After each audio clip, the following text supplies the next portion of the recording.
Hey everybody, it's your old buddy, Uncle Rich, live from Danbury, Connecticut. And guys, this is our show before our Thanksgiving holiday. And we're going to name this show, we're going to be a little deceptive, but we're going to name the show Thanks Taking. And you're going to go, Rich, what are you talking about, thanks taking? It's Thanksgiving, guys. What I'd really want everybody to do for this holiday is, people are going to be getting together. And of course, everything is going to be political. And they say, don't talk politics. Don't talk religion. Guys, maybe they got a point. Maybe we should talk science. So what I'd like everybody to do this weekend, instead of talking about, is Trump still president? Instead of talking about all the corruption, the impeachment, all the stuff that's going on in Ukraine, Lindsey Graham, Giuliani, Nunes, Jim Jordan, guys, get all that off your mind. Get it all, let it go, forget about it. I want you to do one thing this weekend, and I want to thank Uncle Joey, because Uncle Joey gets full credit for me coming up with this idea. A lot of people say on Facebook, and Kurt, can you put up our Facebook page? A lot of people say to me on Facebook, why are you wasting your time with John Wayne, a.k.a. Uncle Joey? So John Wayne is Uncle Joey. Why are you wasting your time with this guy? And guys, the reason why I'm wasting my time with him is because I get ideas. And the idea that I came up with, I said, Joey, when all your relatives are over, do me a favor. Show them a chart on global warming, and let's see what their reaction is. So guys, this is what I'd really like to do for Thanksgiving. I want you to do a thanks taking, and I want you to pick up your phone, and I want you to take one, and I want you to pick up the phone, and I want you to ask Siri, very simply, global warming charts. And guys, when you type that in, what you're going to see is still number 02, Kurt. And guys, you'll notice up at the top left-hand corner, it's NASA Global Climate Change. Climate change, how do we know? And there's one of my favorite charts. And guys, that goes to show you that over the last 800,000 years, the amount of carbon has never been as high as it is today. And guys, this is a couple of years old, so it's probably higher. So what we're going to do is we're going to move ahead, because once Uncle Joey's friends pick up their phone and ask them for global warming charts. So Kurt, can you go right down the line? Nice. Guys, look at this. So if you couldn't understand that first chart, look at this. From 1960, we had about 320 parts per million of CO2 in the atmosphere. Guys, today we're up over, 410? It's hard to believe. So in that amount of time, 60 years, in virtually my lifetime, what have we done? About a 33% increase, right? And that's from NOAA. So, you can't get a better source. And guys, this is for the people that are a little bit smarter that can read a chart. And the one thing that I want to tell you about that chart, what's the most important thing on that chart? The fact that it's certified by NOAA. And NOAA is part of NASA. And guys, they do one thing, and they do one thing very well. They collect data. So Kurt, keep forging ahead.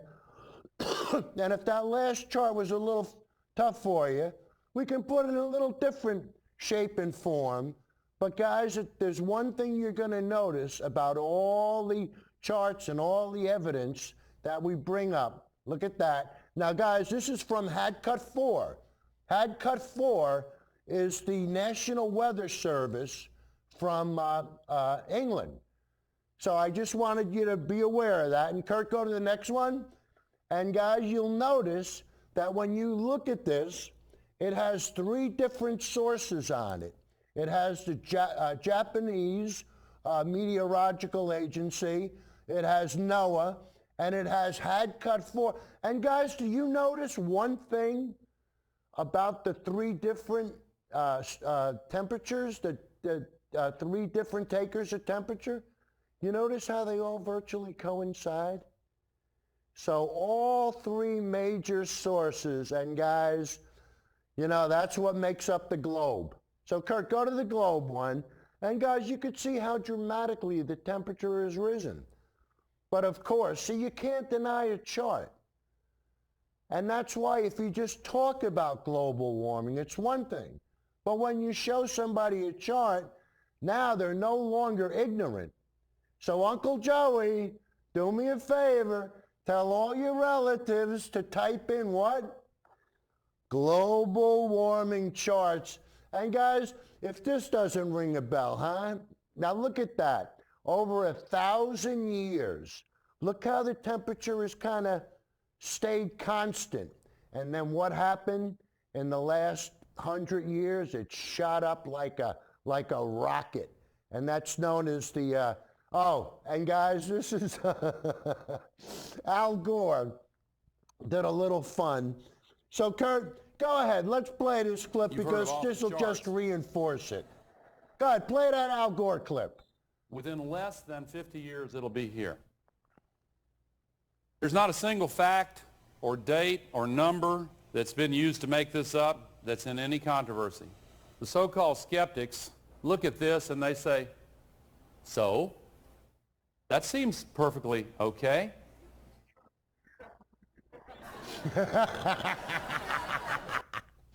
And guys, that's what we're dealing with. I show Uncle Joey these charts and he says, so? That's okay. So? I don't care about my grandkids.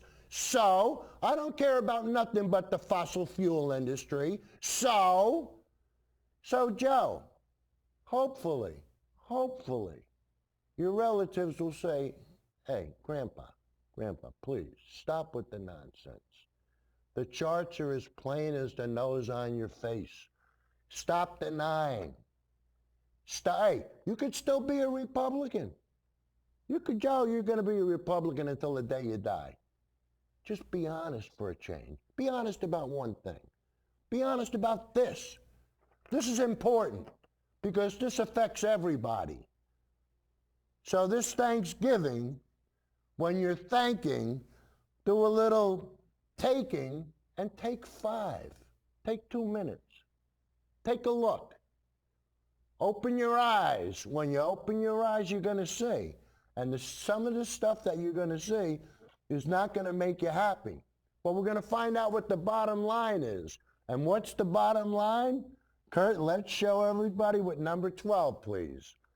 Bottom line, what are you seeing? The planet getting warmer over these 20 years? Absolutely. NASA oceanographer Dr. Jeremy Wardell says the data help show how our planet is changing. What are you seeing in terms of water levels, ocean levels?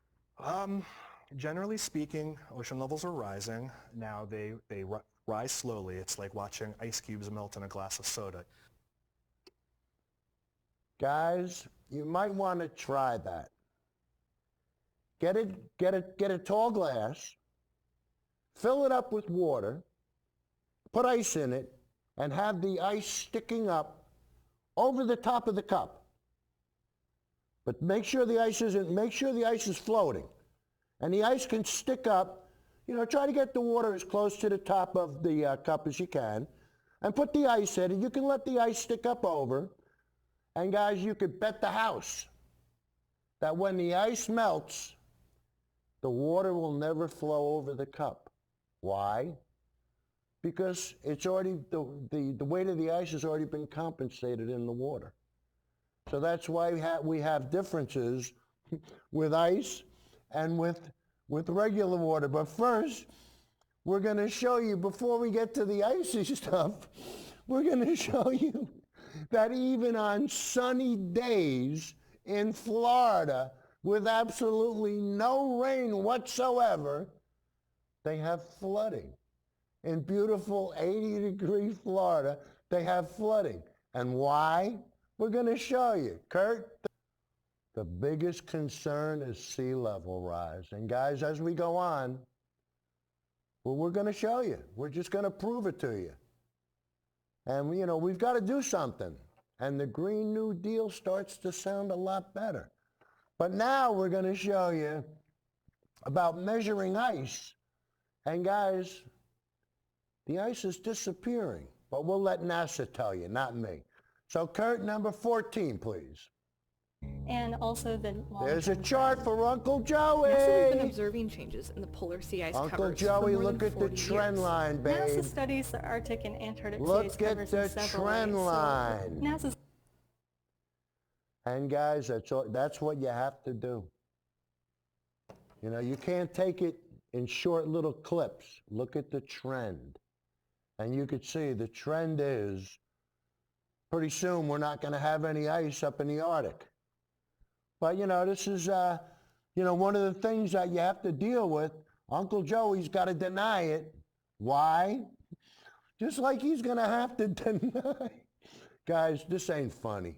I don't know if you've seen what's going on in Venice. But, you know, Venice has been known for canals. Well, guys, I thought they got some issues. And the issues are because of climate change, global warming, and the perfect storm. Just like Hurricane Sandy when it flooded Manhattan. Just like Al Gore said it would, it did. So now we're going to put a little more salt in the wound, but hopefully it'll be a learning experience, because that's what we want. That's what we want to do here. We want to try to teach people, to get them to understand. Don't listen to Fox News. Don't listen to the boneheads that Fox News puts on to tell you that global warming is a hoax. And most important, don't listen to the commander-in-chief, the buffoon. He's not smart enough to be able to read a chart. Hey, Joe, that could be your one thing as a human being. Go down to the White House. I know you're good buddies with Trump. Go down to the White House and say, Mr. President, could you do me a favor? Uncle Rich is giving me the business up in Danbury. And he's probably going to come after you. So before he does, let me just explain how this chart works. And if you stop saying it's a hoax, I'll have to stop insulting my intelligence and agreeing with you. So Uncle Joey, go down to the White House, kid. I know you got pull. You got to have pull. You got to have something for the way you sell out. But anyway, the next clip we're going to show you how the people in Venice are taking it on the nose yet again, just like the people in Houston have and all different parts of the world. So Kurt, 15, please. This was a perfect storm. Very high winds, a flood, and a city that's mostly 4 to 5 feet That above don't sea look level. good. But experts say what's making things worse here in Venice is climate change and rising sea levels. St. Mark's Basilica, its that's structure sad, dating huh? back around Whoa. 1,000 years, has Oh, flooded mama. just 6 times in its history, but Holy twice in the mackerel. last 2 years. What about all those priceless relics and all the other stuff? And guys, the problem is it's happening more often. And they've even tried to combat it. And this is one of the issues. What does it come down to? It comes down to money. So now we have to pay for what the fossil fuel industry ruined. Guys, we're going to have to pay one way or the other. So what do you want to do? How do you want to do this? Do you want to be stupid and be a denier? Or do you want to say, hey, we got a problem, we got to face it, let's do something. And let's make things happen. But the next clip will show you. You know, Venice, they put a lot of money When you see this, I'm telling you guys, Kurt, just play number 16, please. Engineers are now predicting the sea defence system will be ready for use by the end of 2021 at a cost of 5.5 billion euros, far higher than the estimated 1.6 billion euros. Guys, I don't know what 5.5 billion euros is, but I'm sure it ain't cheap. Kurt says around 7 billion. Thanks, Kurt. He's a whiz, I tell you. He scares me sometimes with his memory. But anyway, let's see. The next clip we're going to play is they're going to show you this wall, and they've got this wall about 95% completed, but they have issues with what? The same issues that we're having here. Corruption. Maybe that should be the name of the next show. Corruption. That's if Trump's still president and if all these guys aren't in jail yet. Can you imagine spending Thanksgiving in jail? Hey, how many people from Trump's administration, is it 6 or 7 now, have been convicted? Hey, it all comes around, and it's coming around. So we'll show you the way this wall works that protects Venice. Kurt, 17, please. This thing ain't no joke, guys. Look at this. They come up out of the water. You're going to be impressed with this. We'll show you how everything works, and they talk about it. But it's a shame we got to do stuff like this.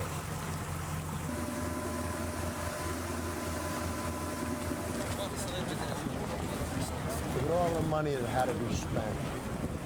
Why? Because the fossil fuel industry denied everything. All right, so we're going to go from there. And guys, even the Navy has admitted that they've got issues, and we're going to play some clips that are going to show you what the Navy has to face and the billions of dollars that we're going to have to spend because of where our submarine and aircraft bases are located. And guys, where do you think they'd be located? Could be located near the ocean, right? So anyway, let's show you the challenges that the Navy has to deal with. Kurt, 18. Ray Mabus, Secretary of the Navy under President Obama, said the shipyard is going to disappear unless something is done soon to fortify it. It's going to disappear. And a major hurricane would have the potential to cause serious, if not catastrophic damage. Uh-oh. A top concern is the yard's dry docks, basins that can be sealed off and pumped dry to expose a ship's hull. Once inside, the multi-billion-dollar ships are often cut open and exposed for months even years. In a report by the Government Accountability Office, Navy officials warned that if a storm were to flood a dry dock while a ship was undergoing maintenance, it could cause catastrophic damage. Catastrophic damage. And that's from the accounting office? Well, who's going to listen to them? Trump knows better. Trump knows more. He knows it's all a hoax. This is all a joke. But guys, when it comes to global warming and oceans rising, how do we know it's true? How do we know it's real? Simple. We measure. It's really simple. So, Kurt, let's start the measurements with number 19. In the last century, as global temperatures have risen, we've seen sea levels rise faster than at any point in the last 2,000 years. Faster than any point. If we continue to warm the planet and we approach 2 degrees of warming, we could be exposing hundreds of millions of people around the globe to coastal flooding from sea level rise. Coastal flooding. And guys, it's happening now. And you know, there's so many things that are happening now. Look at the desertification of Syria. They got no water. You got island countries got too much water. And this next clip is more towards the Uncle Joey version. Very calm, cool, collected, cartoonish. So Kurt, let's prove the point even more with number 20. NASA has observed the Earth getting warmer and the sea level getting higher. What's the connection? Just like mercury in a thermometer, water expands when it's heated. There you and go. Earth's ocean is taking in more than 90% of the heat from global warming. Look at the poor That's a lot. globe. Kurt, keep this up for a minute, guys. So you see, just like a thermometer rises when it's hotter, the thermometer rises just like water when you heat it up. And look at poor Mr. Earth, or that's got to be Mr. Earth, right? In Spanish, that says, this is a lot. It says what? This is a lot? Thank you. All right. Hey, we learned something else today.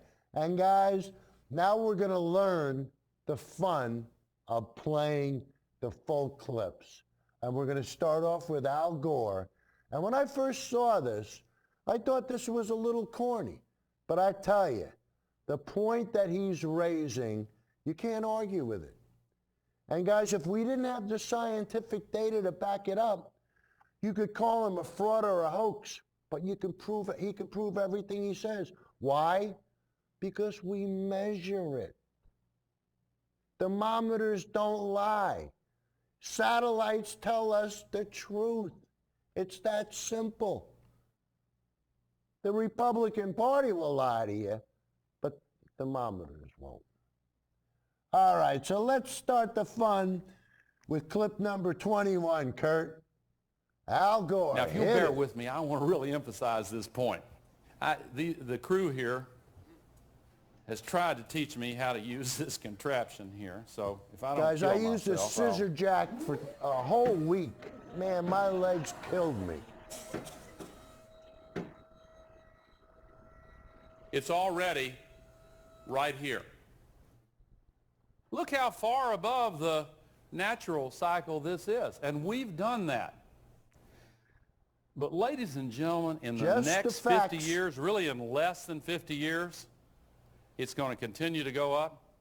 When some of these children who are here are my age, here's what it's going to be in less than 50 years. Uh-oh. Uh-oh. Uh-oh. Nosebleed section. Look at that, You've heard guys. off the Look charts. at that. Within less than 50 years, it'll be here. Off the chart. There's not a single fact or date or number that's been used to make this up that's in any controversy. There you the go. so-called skeptics look at this and they He'll say, cite his sources. so, that seems perfectly okay. Uncle Joey. Does that look okay to you, Well, again, if on the temperature side, if this much on the cold side is a mile of ice over our heads, what would that much on the warm side be? Ultimately, this is really not a political issue so much as a moral issue. If we allow that to happen, it is deeply unethical. It's a moral issue. Do you want to take care of your grandkids or not? What do you want to do? Do you want to feather the pockets of the richest people in the world? Or do you want to take care of your grandkids? Do you want to bow down to the fossil fuel industry and deny everything? Or take care of your grandkids? The things you have to do to be a Republican, I tell you, Joe. You know, hopefully. Yeah, I don't know. I kind of gave up on you. But the next clip, we're going to show you, this is Chip Reed from CBS. And more facts. So, Kurt, 22, please. A most complete picture of life on Earth is coming into focus. A stunning new NASA time-lapse video crams 20 years into just a few minutes. Time-lapse It is helping video. scientists learn a lot more about global warming and how the Earth is changing. Kurt, can I get Chip more Reed volume is at in the NASA's studio? Goddard Space Center in Greenbelt, Maryland. Chip, good morning. Well, good morning. The scientists we talked to called You're this the place best. paradise for geeks. And what they're geeking out about now is that new toy for studying what's happening to the oceans and what it means for us. It's one of a kind. It's never been done before. All right. And so being able to capture land, ocean, atmosphere, ice, over 20 years together. 20 it's years insanely of cool. data. It totally does. Stage 1 ignition. 20 NASA launched the years. first of 3 satellites in 1997, allowing them to track life on Earth through 20 years of satellite imaging. Bottom line, what are you seeing? The planet getting warmer Trouble. over these 20 years? Absolutely. NASA oceanographer Dr. Jeremy Wardell says the data help show how our planet is changing. What are you seeing in terms of water levels, ocean levels? Generally speaking, ocean levels are rising. Be honest. Now they rise slowly. It's like watching ice cubes melt in a glass of soda. What's causing these changes in color are changes in gazillions of microscopic creatures called phytoplankton. Gazillions? You love these little guys. We're geeks here, I'm sorry. We do. I do love these guys. I mean, they're just so, first they're useful to the society, they feed us, they give us oxygen, but they're just so beautiful. The tiny ocean organisms Dr. Ivona Satinich studies, along with plants on the ground, pull carbon dioxide out of the air and help make human life possible. How many phytoplankton cells are in this bottle, would you guess? I would say 20 million. These building blocks of life are at the bottom of the food count chain, 'em. and How can you Satinich be says sure? as they change, so does Earth's ecosystem. It's really cool. This data set is powerful because it tells us what's happening now, what happened in the past, but also what's going to happen in the future. There you go.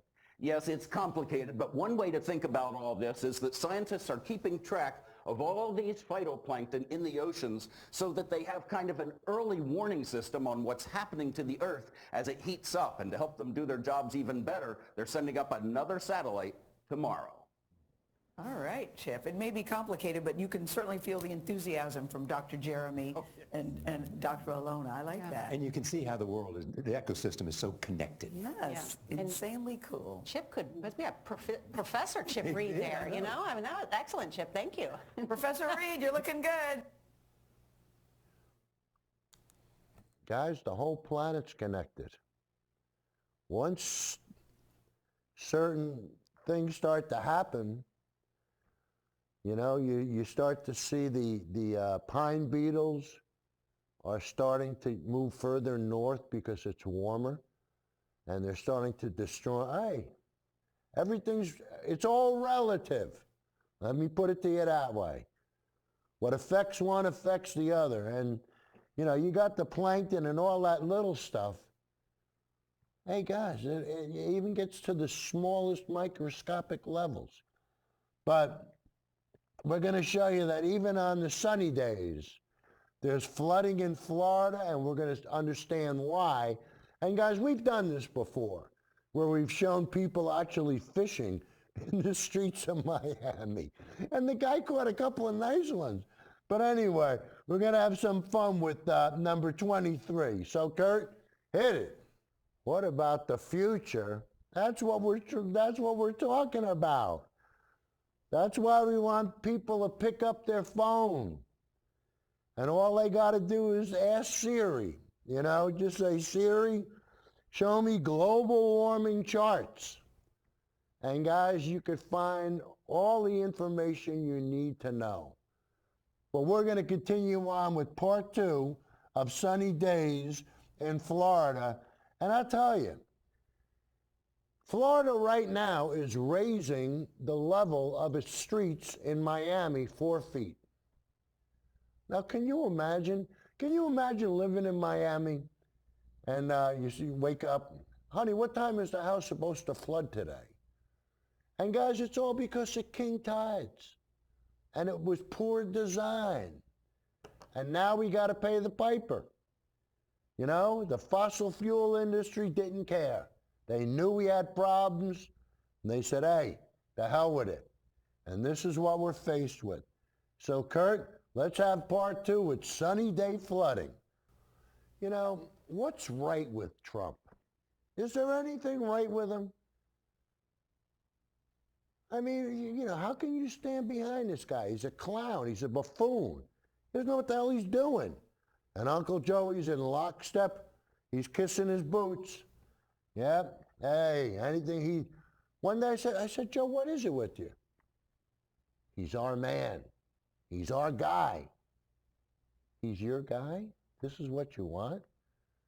So if you had a quarterback that kept throwing interceptions to the other team, if he was still your guy, you'd stick behind him? How much can you take, Joe? I mean, honestly, how much can you take? Just gets to the point where you say, you know, I don't know. But now we're going to show you how the Arctic is virtually melting. And, you know, Joe, if charts don't do it, maybe visual proof will do it. Nah, but Uncle, nah. He's committed. Even after Trump is in prison and all this is past us, he's still going to deny everything. He has to. Too late. All right, so Kurt, you can't deny that the ice is melting, so we'll prove it with 25. Arctic sea ice reached its annual minimum extent September 19th, and again September 23rd, 2018. NASA works with the National Snow and Ice Data Center to track sea ice in the Arctic. Each year, it grows to a maximum extent through the winter and shrinks to its minimum extent at the end of summer. Free sailing. This year's minimum sea ice extent reached 1.77 million square miles.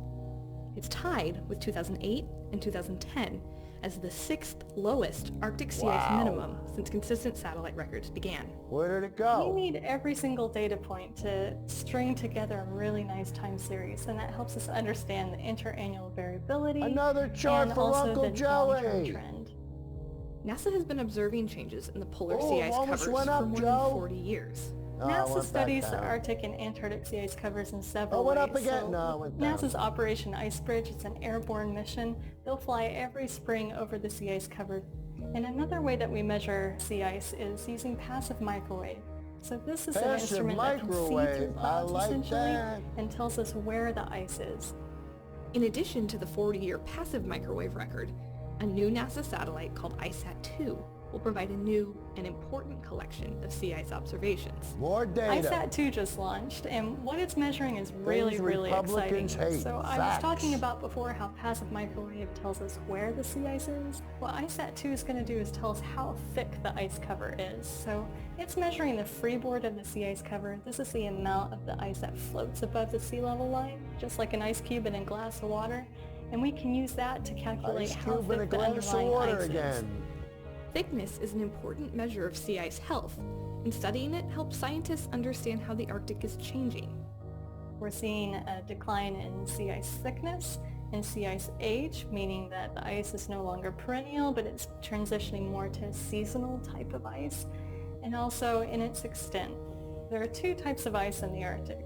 There's old ice and young ice. Perennial ice and young ice, stuff that lasts multiple years, and then seasonal ice, stuff that melts back every summer. And so there are some pretty big differences between those two ice types. Starting with the seasonal ice, this is ice that forms when the ocean freezes, so it actually has salt in it. It's very saline because it's forming from seawater. This stuff is usually thinner than the older ice, and because it has more salt, it's usually weaker in its structure, so it's easier to break up. For the older ice, this stuff's a lot thicker, a lot fresher, and stronger, so it has more resilience during the summer melt season than thinner ice. With the successful launch of ISAT-2, NASA scientists will link the records of sea ice extent, age, and thickness to better understand how Earth's polar regions are changing. How about that, huh? To better understand. Some people don't want to understand. Some people don't want to hear. And then some people hear some hearsay. And guys, that's what I was going to do the show on, hearsay. But hey, we're going to let the dust settle. Who knows? If Trump is still president next week. Hey guys, I'm not kidding. They got so much on him, the poor boy doesn't know what to do. I'm telling you. But now we're going to get back to the clip with Venice. And guys, I'm telling you, it gets to the point where you say, why are we beating our head against the wall? But I mean, there's so many valuable treasures there. I can understand it. But they got to get this wall done. But first we'll see the effect of the flooding, and then we'll see what the wall can do. So number 26, Kurt. And this morning's Eye on Earth, one of the world's most iconic cities, is partly underwater. Venice, Italy is suffering its worst flooding in more than 50 years. At least 2 people have died, and the damage is estimated in the hundreds of millions of dollars. Here's what the city's most famous St. Mark's Square normally looks like. Here's how it looks swamped by floodwaters. Holly Williams is on Venice's Grand Canal with the reasons behind the flooding. Trouble in paradise. Good morning. They call this acqua alta here in Italy, or high water, and it often happens in winter. But this year it's much worse than usual. The regional governor is calling this a, quote, apocalyptic disaster. And Italy is expected to declare a state of emergency later on today. When your city is built on a lagoon, water is a fact of life. Venice floods dozens of times every year. But the Venetians say this isn't normal. The water was what? Here? Here. Moon Najmal told us her family's 5 stores were all flooded. This year, it's too much. In a city that earns a living from its gorgeous views and the tens of millions of tourists who come to see them every year, this inundation is a disaster. St. Mark's Square was already a tourist attraction when it was captured by the painter Canaletto 300 years ago. Now it's submerged in water so deep, this man turned the famous piazza into a private swimming pool. This was a perfect storm. Very high winds, a flood, and a city that's mostly 4 to 5 feet above sea level. But experts say what's making things worse here in Venice is climate change and rising sea levels. St. Mark's Basilica, its structure dating back around 1,000 years, has flooded just 6 times in its history, but twice in the last 2 years. This flood has caused hundreds of millions of dollars of damage to a jewel of a city so precious it's a World Heritage Site. Venice has been building flood barriers since 2003 at a cost of billions of dollars. But the project is 10 years behind schedule and has been plagued by allegations of corruption. 10 years behind schedule. Plagued by such beautiful boats there, and boots, and the tourists almost looks like fun, but that is trouble. Yes, real trouble. And as she said, it is a jewel of the city. It's one of my favorite places in the world. This is heartbreaking. Heartbreaking? Hey, get used to it. And what about the insurance brokers? Don't they have to get used to it? Mamma mia, look at the claims they're going to have to pay. Am I right? Somebody's going to have to pay. And maybe with the next clip, we could see how they're going to go about it and who's going to pay. So, Kurt, number 27, please. The Italian government is allocating 20 million euros to tackle the crisis in Venice. With a state of emergency declared in the city of canals, the Mosè, a flood defence system is being discussed once again. The sea barrier, which has been under construction for 30 years, would isolate the city from the rest of the Adriatic Sea during high tides. Experts say the project may not be efficient. The Mosè was designed to operate about 10 times a year, but climate change and rising sea levels could mean it needs to be used more often. The problem is with this smaller floods where you have to close more and more often because the sea level is rising. And if we have a sea level rise of 20 centimeters, instead of closing maybe 10 times, you will have to close maybe 40 times. And with 50 centimeters of sea level rise, you will have to close 350 times, which means once a day. Such a scenario would increase maintenance costs. That's already estimated at around 100 million euros a year. But officials say it would not be wise to leave the project unfinished as it required so much time and money. The work is 95% ready at this point, and so it would make no sense to leave it unfinished because it's now considered useless. Even if it were to last for 30 years, we would at least solve the problem for that period of time.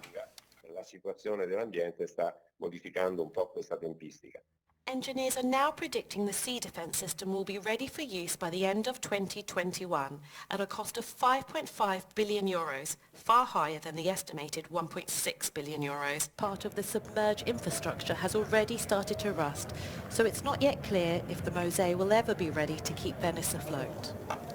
Nabila Zahir, Euronews. How could you spend 30 years on something and not finish it?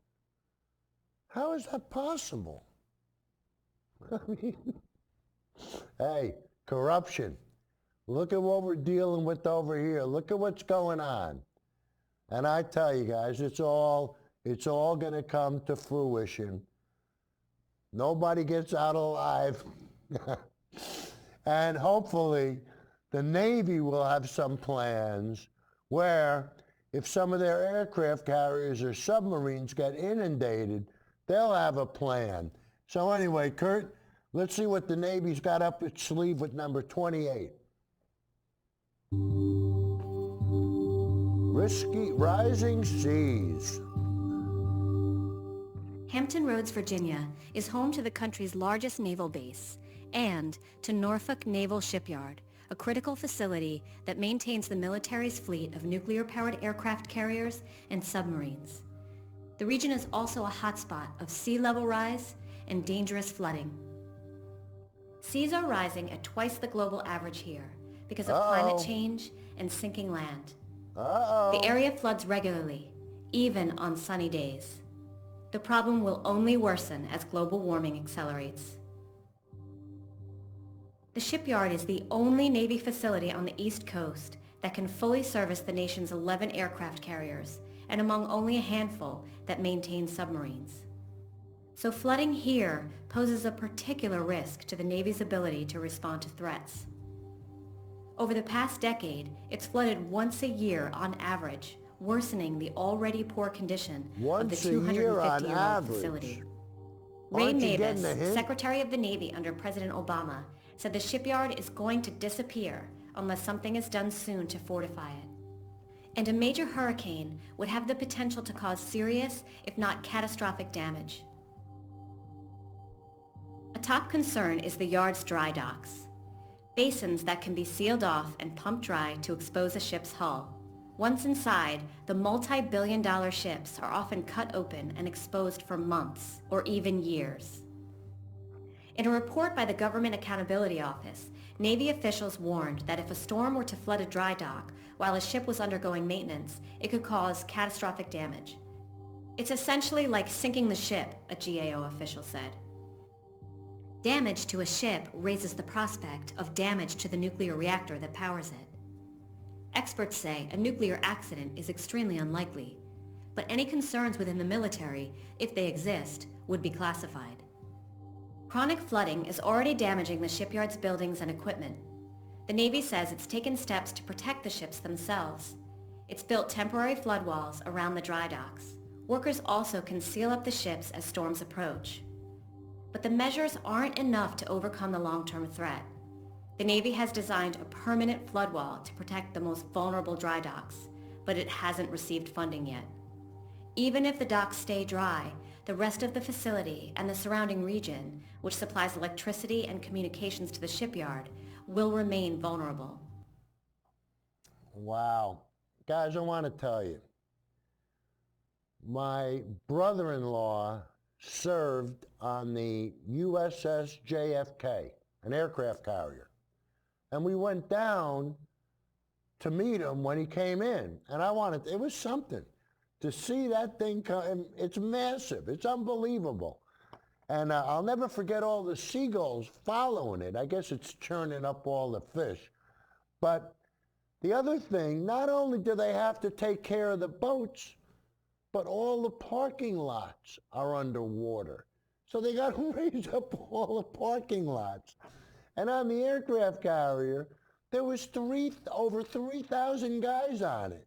So you can imagine how many cars, when the boat comes in, how many people go to see people I haven't seen in 6 months or a year. I tell you, it's quite something. But, hey, when the waters rise, You got to raise your parking lot or you got to move, one or the other. All right, so Kurt, how much time do we have left?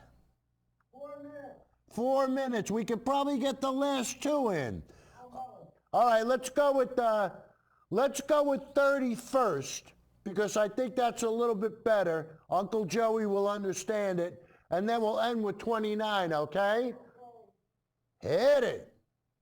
NASA has observed the Earth getting warmer and the sea level getting higher. What's the connection? Just like mercury in a thermometer, water expands when it's heated, and Earth's ocean is taking in more than 90% of the heat from global warming. That's a lot. Water temperatures also cause a lot of the ice to melt, and it ends up in the ocean. A child born today can expect the ocean to rise between 1 and 4 feet in their lifetime. Uh-oh, that ain't good. In the United States alone, nearly 5 million people live within 4 feet of the local high tide level. 5 million? That could mean increased flooding from storm surges. And as the ocean rises, its salt water can mix with our rivers and groundwater, which is where many people get fresh water for drinking and farming. That ain't good. So there's no question that sea level is rising. NASA can measure it from space, but what are we going to do about it? Some communities are taking steps to adapt, and others are working to address the cause, global warming. Green energy. It's a big challenge, but hey, we'd better be up for it, because right now, good old Earth is the only planet we've got. Beautiful. There's no planet B. And I tell you, NASA's the one that confirms it. All right, so guys, we're going to go out with the last video. And then, Kurt, you're going to run the credits, and right at the end of the credits, I'm going to say goodbye, right? Yeah. Okay. Guys, hey, guys, we went over 100 views for the first time in who knows how long. I want to thank everybody, and I want to ask you to subscribe, because I think that's what put us over the century mark.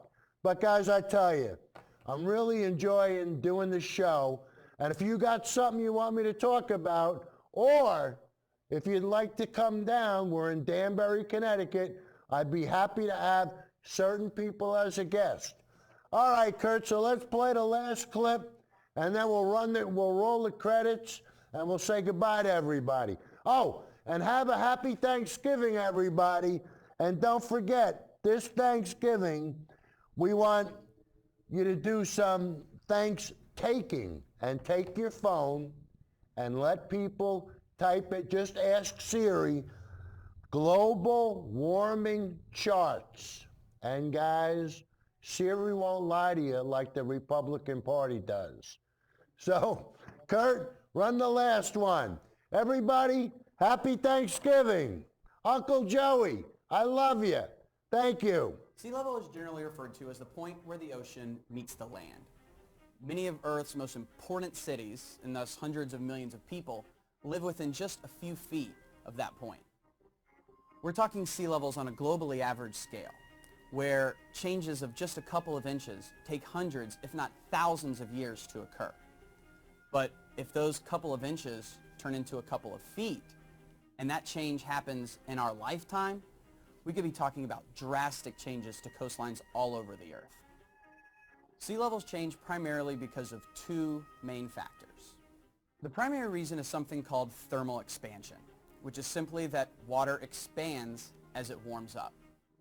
Think of your basic thermometer. As the temperature goes up, the liquid inside the column rises as it expands. We're doing the same thing as we warm the global temperature, the oceans warm, and they expand. The second way that global sea levels will rise and fall is based on how much water is tied up in land-based ice. Sea-based ice, like an iceberg for instance, if it melts, it does not change sea level. Just like if you have a drink and the ice in your drink melts, it doesn't change the height of your drink. But land-based ice I couldn't be the genius I am. As you temperatures know? So increase, Joey, thank you. Everybody have a nice Thanksgiving. We'll see you next week. Hopefully it'll be on biogas. If just the Greenland ice sheet alone were to melt, it contains enough water to raise global sea levels by over 20 feet. We're already seeing these processes play out. Good night, In the last everybody. century, as global Happy temperatures have Thanksgiving. risen, we've seen sea levels rise